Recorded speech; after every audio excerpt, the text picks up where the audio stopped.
नमस्कार दोस्तों, we for education में आप सबका स्वागत है। जैसा कि मैं डीएलएड के लिए वीडियोस बना रहा हूं मैथ के लिए, तो उसी श्रेणी में आज का हमारा जो वीडियो रहेगा वो डीएलएड फर्स्ट सेमेस्टर के लिए होगा।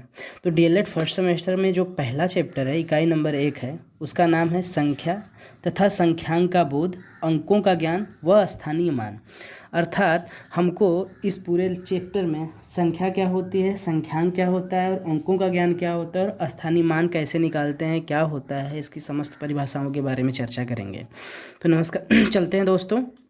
सबसे पहले हमने यहाँ पे लिख रखा है अंक, कि अंक किसे कहते हैं। तो दोस्तों, अंक की ये परिभाषा होती है कि किसी संख्या में प्रयुक्त होने वाले चिन्हों को अंक कहते हैं। यानी कोई भी संख्या लिखने के लिए हम जिन चिन्हों का प्रयोग करते हैं, जिन चिन्हों का प्रयोग करते हैं, उन्हें क्या कहते हैं, अंक कहते हैं। जैसे एक क्या है, एक प्रकार का चिन्ह है और इसी चिन्ह को हम क्या बोलेंगे, अंक बोलते हैं। या किताब में सीधा सीधा लिखा हुआ है कि 0 से लेकर 9 तक की सभी पूर्ण संख्याओं को अंक कहते हैं। 0 से लेकर 9 तक की सभी पूर्ण संख्याओं को क्या कहते हैं, अंक कहते हैं। अर्थात 0 भी एक चिन्ह है, 1 भी एक चिन्ह है, 2 भी एक चिन्ह है, 3 भी एक चिन्ह है, 9 भी एक चिन्ह है, ये सभी क्या हैं, अंक हैं। उसके आगे हम थोड़ा सा बात कर लेते हैं कि संख्या किसे कहते हैं। तो दोस्तों, यहाँ पे मैंने लिखा है कि संख्या की परिभाषा क्या होती है। तो दो या दो से अधिक अंकों के मेल बने रूप को संख्या कहते हैं। अर्थात जब हम दो अंकों को एक साथ लिख देते हैं तो वो किसका निर्माण कर देता है, संख्या का निर्माण कर देता है। अर्थात मेरे कहने का मतलब ये कि कोई ज़रूरी नहीं है कि सिर्फ 2 ही अंक, 2 से अधिक अंक भी हो सकते हैं, 3 अंक भी हो सकते हैं, 5 अंक भी हो सकते हैं। तो उसको नाम दे दिया जाता है कि ये 3 अंकों की संख्या है, ये 5 अंकों की संख्या है, ये 9 अंकों की संख्या है, ये 2 अंकों की संख्या है। इस प्रकार को हम क्या बोलते हैं, संख्या कहते हैं। जैसे 10, इसमें एक भी एक संख्या है और 0 भी एक संख्या है, एक भी एक संख्या और 0 भी एक संख्या है। तो इस प्रकार से ये क्या अंक है, सॉरी संख्या नहीं, अंक है। इस प्रकार से जब हम दोनों को लिख दिए तो ये नया रूप बन के आया है, क्या हो गया है, 10। और इस 10 को हम क्या बोलते हैं, संख्या बोलते हैं। यहाँ पे लिखा हुआ है 5 0 0, अर्थात 5 एक अंक है, 0 भी एक अंक है और 0 भी एक अंक है। अर्थात ये 3 अंकों की एक संख्या बन गई, जिसको नाम दे दिया जाता है 500। यहाँ पे देखिए लिखा हुआ है 0 1, अर्थात 0 भी एक प्रकार का अंक है और 1 भी एक प्रकार का अंक है। जब दोनों को हमने एक साथ लिख दिया तो ये क्या बन गया, हमारा संख्या बन गया। प्रश्न कभी कभी पूछ लेता है कि 1 और 0 1 में क्या अंतर है, 1 और 0 1 में क्या अंतर है। तो दोस्तों, इसके वैल्यू में तो कोई अंतर नहीं है, लेकिन इनके नाम में अंतर है। जो एक अगर सिंगल रूप से 1 लिख दिया जाए तो ये अंक होता है, और जब 0 और 1 दोनों को साथ में लिख दिया जाए तो ये क्या होता है, एक संख्या होता है। 0 0 भी एक संख्या है और 0 3 भी एक संख्या है। अर्थात इस प्रकार की जितनी समस्त अंकों को 2 या 2 से अधिक बार एक साथ लिखा जाए तो वो क्या हो जाएगा, संख्या हो जाएगा। अब तीसरी बात कर लेते हैं संख्यांक की, कि संख्यांक क्या होता है। तो दोस्तों देखिए, संख्यांक 2 शब्दों से मिलकर बना है, संख्या प्लस अंक। अर्थात कहने का मतलब यह है कि किसी भी संख्या को लिखने के लिए जिन अंकों का हम प्रयोग करते हैं उन्हें क्या बोलते हैं, संख्यांक बोलते हैं। यहाँ पे परिभाषा लिखा हुआ है, किसी संख्या में प्रयुक्त अंकों को क्या कहते हैं, संख्यांक कहते हैं। जैसे 125 3 अंकों की एक संख्या है, 125 3 अंकों की क्या है, एक संख्या है। इसमें 3 अंक हैं, कौन कौन से, 1 2 व 5। अर्थात 1 2 व 5 को हम क्या बोलेंगे, संख्यांक बोलेंगे। ठीक है, चलते हैं दूसरे परिभाषाओं पे। परिभाषाओं को देखने से पहले हम थोड़ा सा ये देख लें कि संख्याओं का वर्गीकरण कैसे कैसे होता है। तो सबसे पहले हम देखेंगे कि संख्याओं का वर्गीकरण क्या है।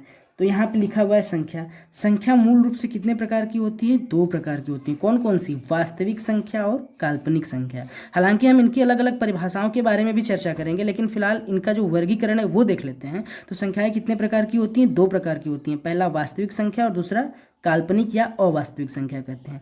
वास्तविक संख्या को 2 भागों में बांटा गया है, परिमेय संख्या और अपरिमेय संख्या। फिर से देखिए, यहाँ पे परिमेय संख्याओं को 2 भागों में बांटा गया है, एक पूर्णांक संख्या और एक अपूर्णांक संख्या, एक पूर्णांक संख्या और एक अपूर्णांक संख्या। अब देखिए, पूर्णांक संख्याओं में बहुत मतभेद होता है, क्योंकि एक इसमें पूर्ण संख्या को भी जोड़ दिया जाता है, एक ऋणात्मक संख्या भी होती है, एक शून्य संख्या भी होती है और एक धनात्मक संख्या भी होती है। अगर परिभाषा के रूप में देखें तो शून्य को और धनात्मक संख्या को अगर दोनों को हम संयुक्त रूप से मिला दें तो ये एक प्रारूप बन के आता है, जिनको हम पूर्ण संख्या के नाम से जानते हैं। फिलहाल हमको यही जानना है कि पूर्णांक संख्या कितने प्रकार की होती हैं। तो 3 प्रकार की होती हैं, ऋणात्मक धनात्मक और शून्य। अब धनात्मक संख्या में एक संख्या आती है जिनका नाम होता है प्राकृतिक संख्या, अर्थात हम यह कह सकते हैं कि जो धनात्मक संख्या होती है वो क्या होती है, प्राकृतिक संख्या होती है। अब प्राकृतिक संख्याओं के अन्य भेद होते हैं, इसमें पहला होता है सम संख्या, विषम संख्या, भाज्य संख्या, अभाज्य संख्या, इकाई संख्या। इसके अलावा भी कई प्रकार की संख्याएं होती हैं जो प्राकृतिक संख्याएं से जुड़ी हुई होती हैं। तो दोस्तों हम चलते हैं अब एक एक की परिभाषाओं के बारे में चर्चा करते हैं कि सभी संख्याओं की परिभाषाएं क्या क्या कहती हैं। तो सबसे पहले हमने यहाँ पे लिख रखा है कि वास्तविक संख्या, अर्थात वास्तविक संख्या किसे कहते हैं। तो वास्तविक संख्या ऐसी संख्या जिसका वर्ग करने पर धनात्मक संख्या प्राप्त होती है। यानी किसी भी संख्या का अगर मैं वर्ग करूं, अगर वो धनात्मक, उसका उत्तर धनात्मक हमको मिल जाए तो वो क्या हो जाता है, वास्तविक संख्या होता है। जैसे यहाँ पे लिख रखा है मैंने -5, अगर मैं -5 का वर्ग करूंगा तो क्या होगा, -5 गुणे -5, और माइनस में माइनस का गुणा होगा तो वो बन जाएगा प्लस, और 5 में जब 5 का गुणा करेंगे तो कितना हो जाएगा, 25। अर्थात -5 एक प्रकार की वास्तविक संख्या है। अब हम बात कर लेते हैं रूट में 3 का। जब हम रूट में 3 का स्क्वायर करेंगे तो कितना आएगा, रूट में 3 का स्क्वायर करेंगे तो ये सीधा सीधा रूट हट जाता है और ये इसका मान आ जाता है 3, यानी कि धन 3 आ जाता है। अब थोड़ा सा हम आगे चल के बात कर लेते हैं माइनस करड़ी में 5 की। जब हम इसका स्क्वायर करेंगे तो क्या लिखेंगे, माइनस करड़ी में 5 और गुणे माइनस करड़ी में 5। तो पता है कि जब माइनस में माइनस का गुणा होता है तो वो क्या हो जाता है, प्लस। और जब करड़ी में और करड़ी का जब गुणा होता है, अगर करड़ी के अंदर समान संख्या होती है तो करड़ी सीधा सीधा हट जाती है। कैसे हटती है, जब मैं पढ़ाऊंगा घातांक और करड़ी तो मैं वहाँ बता दूंगा कि कैसे हटता है। तो यहाँ फिलहाल हमको ये समझना है कि जब करड़ी में सेम संख्या होती है, एक ही संख्या होती है, तो सीधा सीधा करड़ी हट जाती है, अर्थात क्या हो जाएगा, +5। अर्थात माइनस करड़ी में 5 भी एक क्या है, वास्तविक संख्या है। यहाँ पे लिखा हुआ है पाई जी -3/4। अर्थात हम यह सोच सकते हैं कि जितनी भी हम संख्याओं पे कोई भी संक्रियाएं करते हैं वो क्या होती हैं, वास्तविक संख्या होती हैं। अब हम बात कर लेते हैं काल्पनिक या अवास्तविक संख्या के बारे में। तो ऐसी संख्या जिसका वर्ग करने पर ऋणात्मक संख्या प्राप्त होती है काल्पनिक संख्या कहलाती है। कहने का मतलब मेरे ये है कि अगर करड़ी में कोई भी, यहाँ पे लिखा हुआ जैसे करड़ी में ऋणात्मक संख्या, यानी कि करड़ी में अगर कोई भी ऋणात्मक संख्या होती है, अगर मैं इसका वर्ग करूँ तो वही ऋणात्मक मान ही इसका प्राप्त होता है। इस प्रकार की कोई संख्या नहीं होती है, बस एक कल्पना की जाती है कि ऐसी संख्या भी हो सकती है। अब हम इसी कड़ी में बात कर लेते हैं कि परिमेय संख्या क्या होती है। दोस्तों परिमेय संख्या की परिभाषा ये कहती है कि वे संख्याएं जिन्हें p/q के रूप में लिखा जा सके, जिन्हें p/q के रूप में यानी कि अंश और हर के रूप में लिखा जा सके, तथा p और q एक पूर्णांक हो, और जो हर का मान होता है अर्थात q का जो मान होता है वो कभी भी बराबर 0 के बराबर नहीं होना चाहिए। अगर 0 के बराबर हो जाएगा तो वो परिमेय संख्या नहीं होती है। अर्थात मेरे कहने का मतलब ये है कि जिनको हम अंश और हर के रूप में लिख सकें और हर का मान 0 के बराबर कभी ना हो, उसे क्या कहते हैं, परिमेय संख्या कहते हैं। जैसे 3/4 और -1। यहाँ पे देख रहा है आपको कि -1 जो कि अंश और हर के रूप में नहीं लिखा हुआ है, तो क्या हम -1 को -1/1 नहीं लिख सकते हैं, अर्थात यह एक परिमेय संख्या है। यहाँ पे 0 लिखा हुआ है, 0 को भी हम 0/1 लिख सकते हैं, अर्थात ये भी एक परिमेय संख्या है। 1.2 है, 1.2 को भी हम भिन्न के रूप में लिख सकते हैं, और इसको जब हम बीजगणित पढ़ाएंगे तो वहाँ पे बताएंगे कि इनको हम कैसे कैसे लिख सकते हैं। तो अभी फिलहाल ये समझिए कि 1.2 भी एक क्या है, परिमेय संख्या है। 0.33 भी एक क्या है, परिमेय संख्या है। 22/7 भी एक क्या है, परिमेय संख्या है। कहने का मतलब मेरे ये है कि जितनी भी संख्याओं को हम p/q के रूप में लिख सकते हैं वो सभी संख्याएं क्या होती हैं, परिमेय संख्या होती है। इसी कड़ी में हम बात कर लेते हैं अपरिमेय संख्या की, कि अपरिमेय संख्या किसे कहते हैं। तो अपरिमेय संख्या की परिभाषा ये होती है कि वे संख्याएं जिन्हें p/q के रूप में न लिखा जा सके अपरिमेय संख्याएं कहलाती हैं। जैसे करड़ी में 5, यानी कि करड़ी में कोई भी संख्या लिख दें जो कि एक पूर्ण वर्ग संख्या न हो, समस्त संख्याएं अपरिमेय संख्या। जैसे मैं अगर यहाँ पे करड़ी में 4 की बात करूँ तो करड़ी में 4 एक पूर्ण वर्ग संख्या, अर्थात यह एक परिमेय संख्या होगी, अपरिमेय संख्या नहीं होगी। उसी तरह से करड़ी में मैं 9 की बात कर लूँ तो ये भी एक पूर्ण वर्ग संख्या है, तो ये पूर्ण वर्ग संख्या क्या हो जाएगी, परिमेय संख्या होगी, न कि अपरिमेय संख्या होगी। लेकिन जैसे ही मैं करड़ी में 6 की बात कर रहा हूँ तो यह एक पूर्ण वर्ग संख्या नहीं है, इसलिए ये क्या होगी, एक अपरिमेय संख्या होगी। पाई भी एक अपरिमेय संख्या होती है, और ये इन्फिनिटिव यानी अनंत का सिंबल है, चिन्ह है, ये भी एक अपरिमेय संख्या होती है, 1/कड़ी में 5 भी अपरिमेय संख्या होती है। अगर यहाँ पे कोई पूर्ण वर्ग संख्या होती तो ये भी एक परिमेय संख्या का रूप कर लेती। 1.72341 इस प्रकार की जितनी भी संख्याएं आपको दिखें वो सब क्या हो जाती हैं, अपरिमेय संख्या होती हैं। ये सब अपरिमेय संख्या क्यों है, मैं बार बार कह रहा हूँ कि परिमेय और अपरिमेय का अच्छे से जिक्र करूंगा जब मैं बीजगणित का एक चैप्टर पढ़ाऊंगा जो घातांक और कड़ी से जुड़ा होता है। वहाँ पे परिमेय और अपरिमेय संख्या की जब बात की जाती है तो वहाँ पे सिद्ध करके दिखाया जाता है कि नहीं परिमेय संख्या कैसी होती है और अपरिमेय संख्या कैसी होती है। यहाँ पे मैंने एक नोट लिख रखा है कि 22 बटा के साथ एक परिमेय संख्या है। 22 बटा के साथ एक परिमेय संख्या है, क्यों है, क्योंकि हम इसको p/q के रूप में लिख दिए हैं। परंतु पाई एक अपरिमेय संख्या है, क्योंकि पाई का जो मानक मान होता है वो 3.1416 ऐसे ही करके आता रहता है, अर्थात हम इस पे बार लगाने की संभावना बहुत कम हो जाती है, इसलिए ये क्या है, एक अपरिमेय संख्या है। अब हम बात कर लेते हैं पूर्णांक संख्या की कि पूर्णांक संख्या क्या होता है।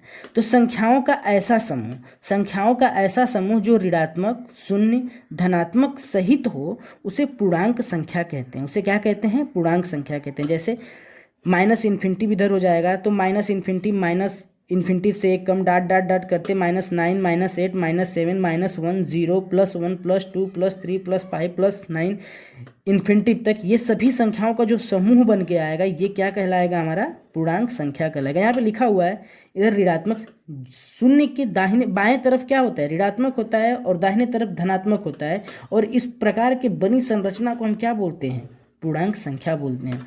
पूर्णांक संख्या को 3 भागों में वर्गीकृत किया। देखिए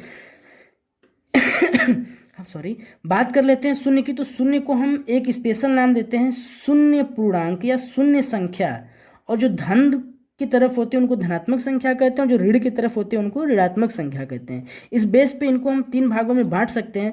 पहले धनेतर संख्या। धन मतलब क्या, धन, और इतर मतलब क्या होता है, छोड़ के, यानी कि धन को छोड़ के समस्त जितनी भी संख्याएं बचेंगी वो क्या कहलाएंगी, धनेतर संख्या कहलाएंगी।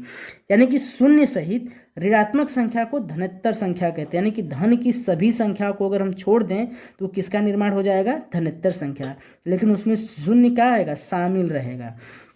अब हम बात कर लेते हैं शून्यतर संख्या की। तो शून्य और प्लस इतर, अर्थात शून्य को छोड़कर जितनी भी संख्याएं बचेंगी वो सब क्या कहलाएंगी, शून्यतर संख्या कहलाएंगी। अब हम बात कर लेते हैं ऋणोत्तर संख्या के बारे में कि ऋणोत्तर संख्या क्या होती है।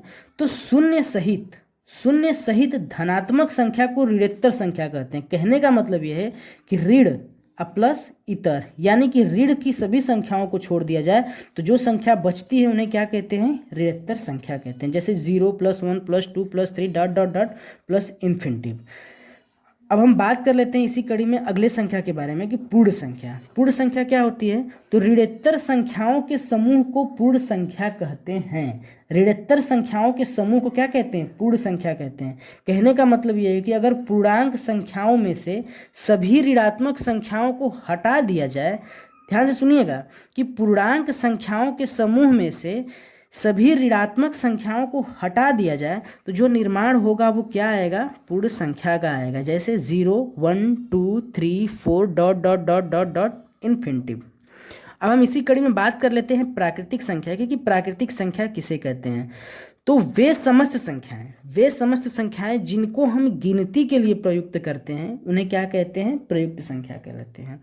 जैसे 1 2 3 4 5 6 dot dot dot dot infinity तक। ध्यान से समझिएगा, हम कोई भी गिनती शुरू करते हैं तो वो 1 से करते हैं, न कि 0 से करते हैं। यहाँ पे कभी कभी बहुत बड़ा कन्फ्यूज़न हो जाता है पूर्ण संख्या को लेकर के और प्राकृतिक संख्या को लेकर के। तो दोस्तों हम ये भी कह सकते हैं कि सभी प्राकृतिक संख्या पूर्ण संख्या होती है, परंतु सभी पूर्ण संख्या प्राकृतिक संख्या नहीं होती है। क्यों नहीं होती है, क्योंकि अगर हम प्राकृतिक संख्याओं में शून्य को अगर शामिल कर दें तो वो किसका रूप हो जाता है, पूर्ण संख्या का रूप हो जाता है।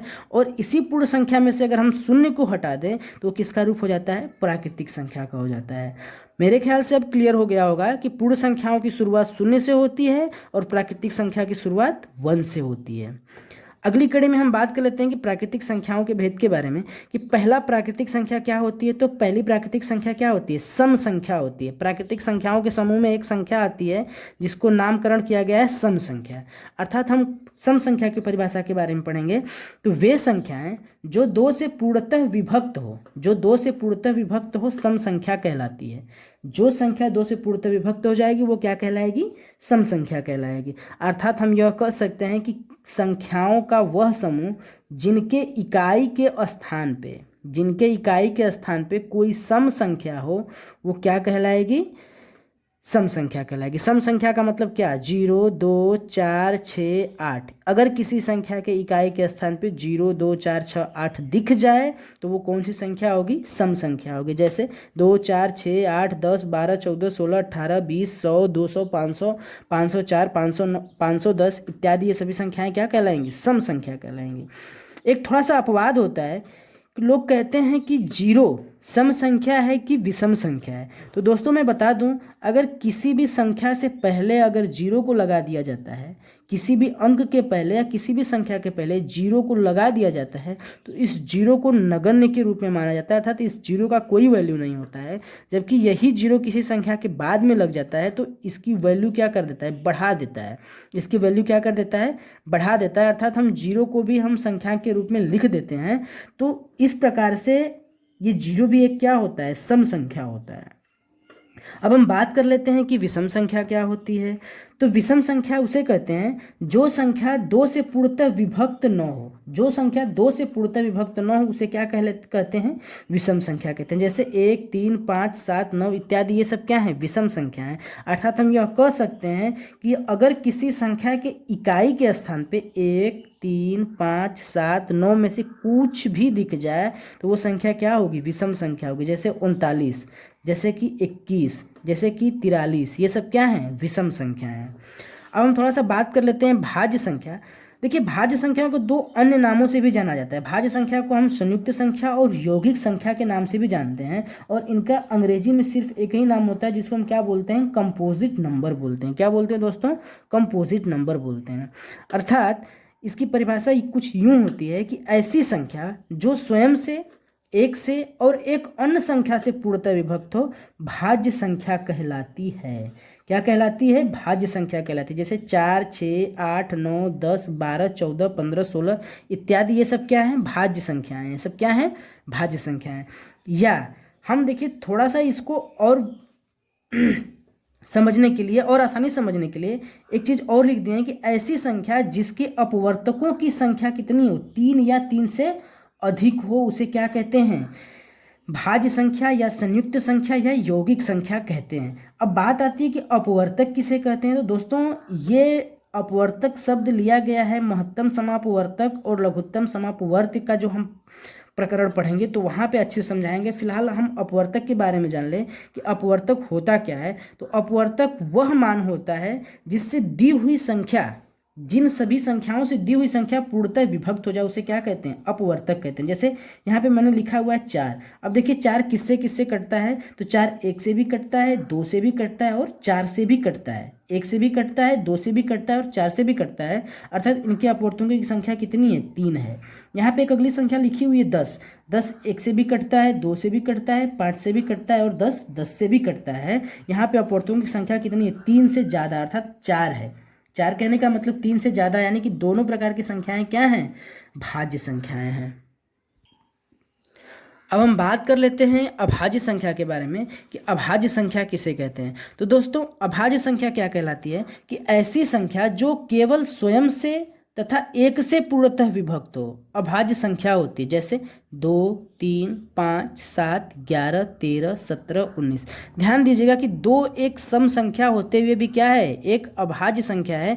कभी ये मत सोच लीजिएगा कि 2 क्या है, भाज्य संख्या है। 2 एक अभाज्य संख्या है, इस पर विशेष ध्यान दीजिएगा। या हम यूं कह सकते हैं कि जिनके केवल दो अपवर्तक होते हैं, जिनके केवल दो अपवर्तक होते हैं उन्हें क्या कहते हैं, अभाज्य संख्या कहते हैं। जैसे दो, दो किससे किससे कटेगा, एक से कटेगा और दो से कटेगा। तीन किससे किससे कटेगा, एक से कटेगा, तीन से कटेगा। 13 किससे किससे कटेगा, एक से कटेगा, 13 से कटेगा। 19 किससे किससे कटेगा, एक से कटेगा और 19 से कटेगा। अर्थात इसके जो अपवर्तकों की अधिकतम संख्या हम देख रहे हैं वो कितनी है, 2 है। अर्थात इस प्रकार की संख्या क्या कहलाएगी, अभाज्य संख्या कहलाएगी। अब हम बात कर लेते हैं थोड़ा सा इकाई संख्या के बारे में कि इकाई संख्या क्या होती है। ऐसी संख्या जो केवल स्वयं से विभक्त हो, जो केवल स्वयं से विभक्त हो, इकाई संख्या कहलाती है। इस प्रकार की संख्या केवल और केवल एक ही होती है, जो खुद एक है, जो स्वयं क्या है, एक, यानी कि वन है। क्या है, वन। वन को हम क्या बोलते हैं, इकाई संख्या यानी कि यूनिट नंबर बोलते हैं। क्या बोलते हैं, यूनिट नंबर बोलते हैं। चलिए दोस्तों, इसके अलावा हम थोड़ा सा गणित से संबंधित, संख्याओं की संक्रियाओं से संबंधित अन्य परिभाषाएं भी हम देख लेते हैं कि इनसे जुड़ी अन्य परिभाषाएं क्या क्या होती हैं। सबसे पहले हम बात कर लेते हैं संपूर्ण संख्या की। किसकी बात कर लेते हैं, संपूर्ण संख्या की। अर्थात ऐसी संख्या जिनके अपवर्तकों का योगफल, जिनके अपवर्तकों का योगफल संख्या के 2 गुने के बराबर हो, क्या कहलाती है, संपूर्ण संख्या कहलाती है। क्या कहलाती है, संपूर्ण संख्या कहलाती है। जैसे यहाँ पे मैंने लिखा है 6 और 28। 6 और 28 मैंने 2 एग्जाम्पल इसलिए लिया है क्योंकि 100 तक की संख्याओं में केवल 2 ही ऐसी संख्याएं हैं जिनको हम संपूर्ण संख्या की श्रेणी में रखते हैं। जैसे 6 के अपवर्तक कौन कौन से होते हैं, 1 होता है, 2 होता है और 3 होता है। और क्या होता है, 6 होता है। हम इनका योगफल करेंगे, 1 धन 2 धन 3 धन 4। देखिए इनका जो योगफल आएगा इस संख्या का दोगुना आएगा। 2 1 3, 3 3 6 4, 2 1 3 3 6 4, सॉरी यहाँ पे 4 नहीं 6 होगा, 4 नहीं 6 होगा। अब देखिए क्या होता है कि 1 2 3 3 6 6 12 हो जाएगा। अर्थात 6 के अपवर्तकों का योगफल 6 का दोगुना अर्थात कितना आया, 12 आया। उसी तरह से जब हम 28 की बात करेंगे तो 28 किससे किससे कटेगा, 1 से कटेगा, 2 से कटेगा। 28 के अपवर्तक हो जाते हैं 1 2 4 7 14 और 28। जब हम इनको आपस में जोड़ेंगे, जब हम इनको आपस में जोड़ेंगे तो इनका योगफल कितना आएगा, 56, जो कि 28 का क्या है, दोगुना है। तो इस प्रकार की सभी संख्याएं क्या कहलाती हैं, संपूर्ण संख्या कहलाती हैं। और पूरे 100 तक के समूह में, यानी कि 100 तक की जो संख्याएं हैं उसमें 6 और 28 ही केवल संपूर्ण संख्या होती है। चलिए अब हम बात कर लेते हैं थोड़ा सा परस्पर सह अभाज्य संख्याओं के बारे में कि परस्पर सह अभाज्य संख्याएं किसे कहते हैं। तो संख्याओं का ऐसा युग्म, संख्याओं का ऐसा युग्म जिनका मौसा का मतलब महत्तम समापवर्तक 1 हो, परस्पर सह अभाज्य संख्या कहलाती हैं। जैसे 1 2, ध्यान दीजिएगा, 1 2 1 2 क्या होती है, परस्पर सह अभाज्य संख्या नहीं हो सकती। क्यों नहीं हो सकती, क्योंकि युग्म होना चाहिए, जो कि एक क्या है, इसमें एक अभाज्य संख्या है, न तो भाज्य संख्या है, न ही भाज्य है न ही अभाज्य है। इसलिए हम क्या कहते हैं, ये संख्याओं का समूह नहीं, ये अभाज्य संख्याओं का समूह नहीं होगा। समूह कहाँ से होगा, 3 4 जिनका मौसा कितना आएगा, 1 3 5 मौसा कितना आएगा, 1 7 9 मौसा कितना आएगा, 1 8 9 मौसा कितना आएगा, 1 इत्यादि प्रकार की सभी संख्याएं क्या कहलाती हैं, परस्पर सह संख्या का सह अभाज्य संख्याएं कहलाती हैं। अब यहाँ पे मैंने एक नोट लिख रखा है जो दिया है, 2 क्रमागत प्राकृतिक संख्या। 2 क्रमागत प्राकृतिक संख्या, ध्यान दीजिएगा, 2 क्रमागत प्राकृतिक संख्या में क्या होगा कि एक सम संख्या होगी और एक विषम संख्या होगी। तो इस प्रकार के सभी युग्म क्या कहलाते हैं, सह अभाज्य संख्या कहलाते हैं। जैसे 1 2 3 4 5 6 7 8 इत्यादि क्या हैं, सह अभाज्य संख्याएं हैं। नोट नंबर 2 मैंने लिख रखा है कि 2 क्रमागत प्राकृतिक विषम संख्या, 2 क्रमागत प्राकृतिक विषम संख्या परस्पर सह अभाज्य संख्या होती हैं। यहाँ पे भी मैंने 1 3 लिख करके क्या किया हुआ है, काटा हुआ है। क्यों, क्योंकि एक न तो भाज्य है न तो अभाज्य है, इसलिए ये युग्म नहीं बन रहा है, ये युग्म नहीं है। अब हम बात कर लेते हैं 3 5 की। तो ये 3 और 5 लगातार 2 विषम संख्याएं, लगातार 2 विषम संख्याएं, 3 4 5 में 4 क्या है, सम संख्या है, 3 और 5 लगातार क्या हैं, विषम संख्याएं। इस प्रकार की सभी संख्याएं क्या कहलाती हैं, परस्पर सह अभाज्य संख्या कहलाती है। एक छोटी सी परिभाषा और है कि जुड़वा अभाज्य संख्या किसे कहते हैं, जुड़वा अभाज्य संख्या किसे कहते हैं। तो अभाज्य संख्याओं का ऐसा जोड़ा, अभाज्य संख्याओं का ऐसा जोड़ा जिनका अंतर 2 है, जुड़वा अभाज्य संख्या कहलाती है। जैसे 1 3, देखिए यहाँ पे भी मैंने 1 3 को लिख के काटा हुआ है। हालांकि 1 और 3 के बीच का अंतर कितना है, 2 है, लेकिन 1 न तो भाज्य है न तो अभाज्य है, इसलिए हम इसको युग्म नहीं कहेंगे। बात करते हैं 3 5 जिनके बीच का अंतर 2 है, 5 7 जिनके बीच का अंतर 2 है, 11 13 जिनके बीच का अंतर 2 है, 17 19 जिनके बीच का अंतर 2 है, 29 31 जिनके बीच का अंतर 2 है, 41 43 जिनके बीच का अंतर 2 है, 59 61 जिनके बीच का अंतर 2 है, 71 73 जिनके बीच का अंतर 2 है। लेकिन देखना क्या है कि जो 2 अंतर तो आ रहा है, लेकिन दोनों संख्याओं का जो नाम है, यानी कि जो दोनों संख्याएं वो क्या हैं, एक अभाज्य संख्या ही हैं। अर्थात दो ऐसी अभाज्य संख्या जिनका अंतर 2 होता है उसे क्या कहते हैं, जुड़वा अभाज्य संख्या कहते हैं। यहाँ पे मैंने नोट लिख रखा है कि 2 से लेकर 100 तक, 2 मैंने इसलिए लिखा है क्योंकि सबसे छोटी अभाज्य संख्या क्या होती है, 2 होती है। यानी कि 2 से लेकर 100 तक जुड़वा अभाज्य संख्याओं के कुल कितने जोड़े बनते हैं, तो 8 जोड़े बनते हैं। कौन कौन से, 1 2 3 4 5 6 7 8। अब हम संख्याओं से संबंधित कुछ महत्वपूर्ण तथ्य देख लेते हैं जिनको बहुविकल्पीय प्रश्नोत्तर में पूछ लिया जाता है, और हालांकि ज़रूरी भी है ये सब चीज़ें जानना और हमारे लिए महत्वपूर्ण भी है। सबसे पहले हम बात कर लेते हैं कि सबसे छोटी प्राकृतिक संख्या क्या होती है, 1 होती है। सबसे छोटी प्राकृतिक संख्या क्या होती है, 1 होती है। जबकि सबसे छोटी पूर्ण संख्या क्या होती है, 0 होती है। यहाँ से भी प्राकृतिक संख्या और पूर्ण संख्या के बीच का अंतर समझा जा सकता है कि सबसे छोटी प्राकृतिक संख्या 1 होती है, जबकि सबसे छोटी पूर्ण संख्या क्या होती है, 0 होती है। सबसे छोटा धनात्मक पूर्णांक क्या होता है, 1 होता है। सबसे छोटा धनात्मक पूर्णांक क्या होता है, 1 होता है। लेकिन सबसे बड़ा ऋणात्मक पूर्णांक -1 होता है। सबसे बड़ा ऋणात्मक पूर्णांक क्या होता है, -1 होता है। सबसे छोटी अभाज्य संख्या क्या होती है, 2 होती है। 1 न तो भाज्य है न तो अभाज्य है। मैं बार बार कह रहा हूँ, क्यों कह रहा हूँ, क्योंकि ये बड़ा कन्फ्यूज़न करता है कि 1 2 देखिए क्या है, एकमात्र ऐसी सम संख्या है, एकमात्र ऐसी सम संख्या है जो कि क्या है, अभाज्य है। इसके अलावा सभी सम संख्याएं क्या होती हैं, भाज्य संख्या होती हैं।